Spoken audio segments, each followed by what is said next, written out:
From Romano Leadership, I'm Oscar Romano. This is Learn, Reflect, Lead. Leadership and DEIA development for mission-driven individuals and organizations. This episode is titled, Is Your Training a Pain Giver or Pain Reliever? This episode is for you.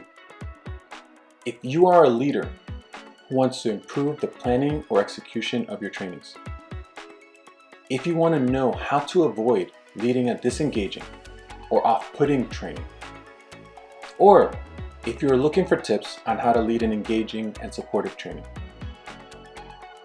Today, we're going to focus on what you can do to create a training session that relieves pain for your staff, instead of giving them pain. I want you to think about the last training you led or sat through. How did it go? How did you feel? Hopefully it was great. But too many times, they don't go as well as they should. We've all sat through a training session that's underwhelming, irrelevant to your role, or entirely out of touch with more significant needs.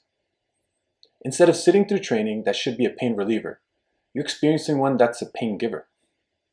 Even worse is when you're the one in charge of that training. The leader controls whether their training is a pain giver or a pain reliever. So you're the one that has the power to make that difference. Let's talk about the pain giver training. The pain comes from a problem that staff is experiencing. Nobody wants to give a pain giver training that doesn't address issues, solve problems, or relate to the audience.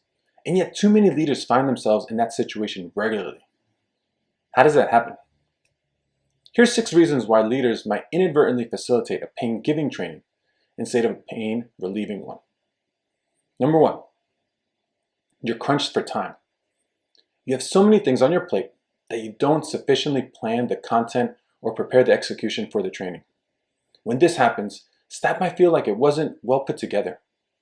They can lose confidence in you, and you don't want that. Number 2, you're going through the motions. You facilitated this training for so long, or you're reciting a script word for word, so you don't leave room for flexibility. When this happens, staff can get bored. They become easily distracted because they aren't fully engaged in the training. Number 3, you have to deliver training that comes from above. Your superiors pass on a training session to you and you have to deliver it, but you aren't completely bought in. When this happens, staff can sense a disconnect. They feel how disengaged you are with the session topics. Number 4, you read a great book or attend an excellent training and lead a session on it. You're excited about a unique new concept you learned about and immediately start planning a session. When this happens, staff might not be too sure if this is just your latest fad. They don't know if they should spend time on this or not. Will it last until next week? Number 5, you decide on training without getting any input. You're confident you know what type of training your staff needs and move forward on your own.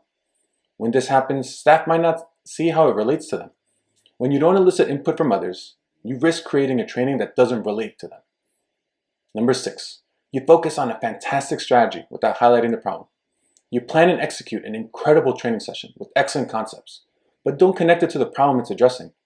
And when this happens, staff doesn't see how it can help them. They might just see your training and what you cover as just another list of things to do.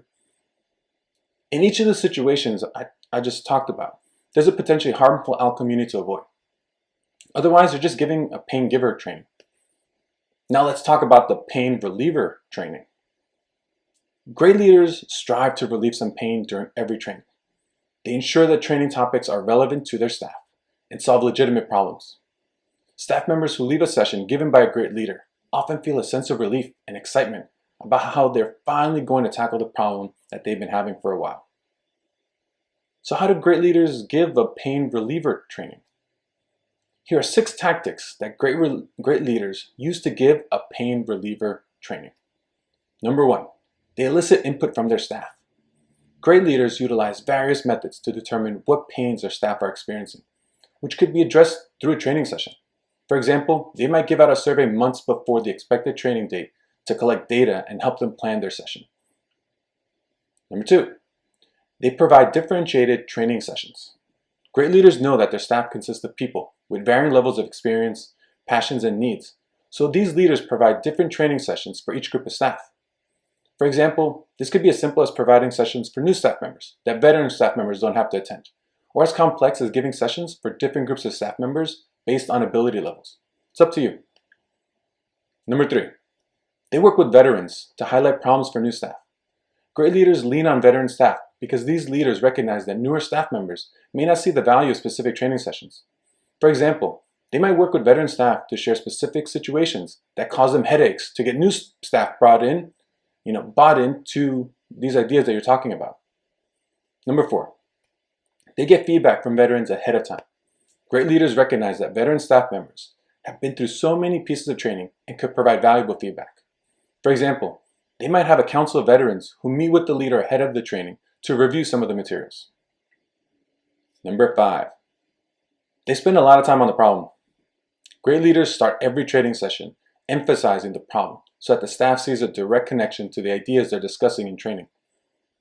For example, they might bring up stories or statistics that help people bring home how crucial it is that they relieve this pain. And number 6, they push staff to remember the pain that they're solving. Great leaders push their staff to remember when they've experienced pain and how severe it was. For example, they have them work together in partners or groups to discuss prior painful experiences. Here's some closing thoughts. What makes a great training session? It's one that's relevant, solves problems, and leaves trainees with the tools they need to handle those issues moving forward. A great leader controls whether their training is a pain giver or pain reliever by making sure every session they lead addresses problems that staff members are experiencing and provides tools that allow them to deal with those issues. Try it yourself. It's time to commit. Your staff already experiences enough pain. Don't burden them with training that doesn't solve their problems. Relieve their pain by being intentional with your preparation and execution. Take one or more of the above strategies to help you write and deliver pain-relieving training. Your staff will thank you for the training that solves the pain they've been experiencing for a while. Let me know how it goes. Thanks. That's it for this episode of Learn, Reflect, Lead. Thank you for watching on YouTube or listening via podcast. If you're interested in more, you can find me at romanoleadership.com or connect with me on LinkedIn at Romano Leadership.